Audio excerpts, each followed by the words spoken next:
Morning. It's Tuesday, September 14th, and today I want to talk about a subject that I've mentioned several times before. The Democrats are now in the process of revealing their approach to paying for the infrastructure bill. I would like to discuss or give you my opinion on several of the items and some of the methodology that the Democrats have talked about. First, let me say one thing. I believe that everybody in this country, regardless of the amount of money that they earn, should pay something towards the infrastructure bill.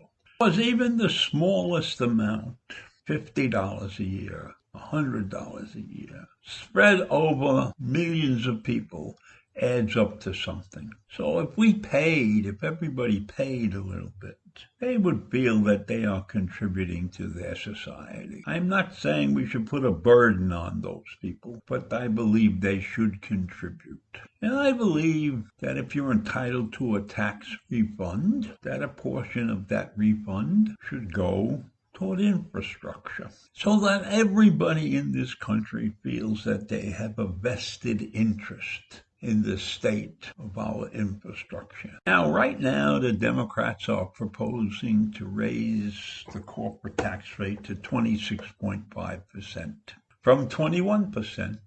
And they're thinking about imposing a 3 percentage point surtax on those who have individual incomes over $5 million.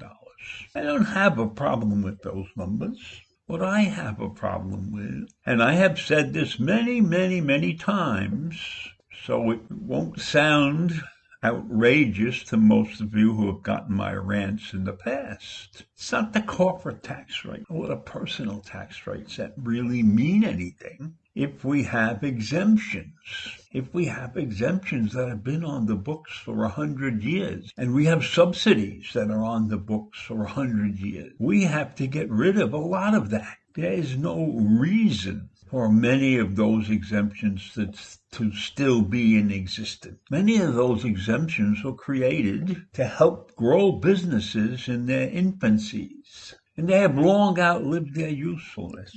There are no more or very few small farmers in this country. So when we give subsidies to huge companies like Monsanto, agri companies, we're not doing ourselves any good. We're not helping farmers. So I think exemptions are important and a very important part of the structure that we put forward to pay for this infrastructure bill.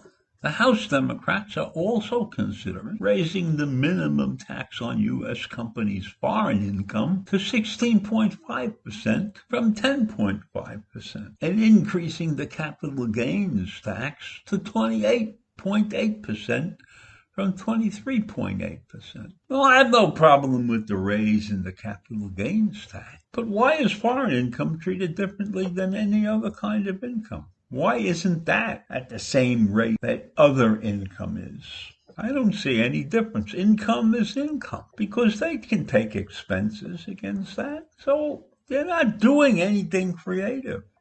Why aren't they considering something that Bill Gates suggested? Many corporations are automating. They are eliminating jobs. Well, there should be a tax for eliminating jobs. How about the suggestion that Gates made? If you replace an employee with a robot and you would have paid that employee $50,000, you should pay the tax rate on that employee's salary. And beside that, they have a robot who works 24/7, doesn't take any time off, doesn't take a bathroom break, and you're allowed to depreciate robots on your tax bill. So you're treating him like a piece of machinery when he should be treated like an employee. Now, the Democrats, being a party of many parts, from moderates to progressives, are really having a big problem because they can't satisfy everybody. Because even within a single party, we are failing at the art of compromise. The moderates worry about the economic impact of raising taxes,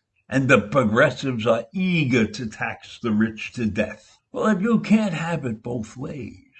So there has to be some equitable meeting of the minds. If I was to say, let's do 10% of all income on everybody, well, 10% of a poor man's income is a lot. And 10% of the wealthy and corporations is peanuts.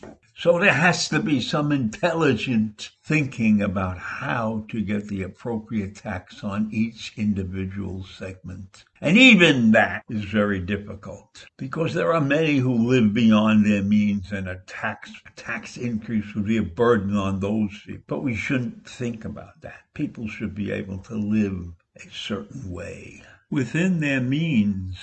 And maybe one of the things that the government needs to do is produce a pamphlet that is distributed to all of the people in this country that states about living within your means. You know, there are many things that we have control of. So what if we said you're only allowed to have 2 dependents on your tax rolls? Ability to control his sexual activities, have 6 children, and take them all off his tax rolls. If you want to have 6 children, you better be able to pay for them, because we're only going to allow you a tax deferment or a tax benefit on 2 of the children. So anything above 2 is your problem. Remember what China did in the old days, and they're probably still doing it. 1 child per household. How about that? I don't think we want that. We need more people in this country. Maybe the answer to the immigration problem is to have more people in this country so that we have enough workers and everything to do all the jobs that have to get done. In any event, this is a conundrum of a magnitude that is beyond my thinking. I just know that there are many things that can be done, but for one reason or another, there will be a segment of our population who will be against some particular item. And I don't know that the Democrats can please everybody. I don't think they can please 50% of the people. So I will be very interested in seeing where this goes, because we have to finally agree on what is infrastructure and what is not. Because there are a lot of things in this bill that could be considered dream infrastructure. Things that really need to be done, but they need a separate package for that. And maybe that would help. Maybe that would cut the $3.5 trillion down to, say, $2 trillion, and then we could work on the $1.5 trillion some other way. So that's what I have to say right now, and I'll see you in the morning. Bye.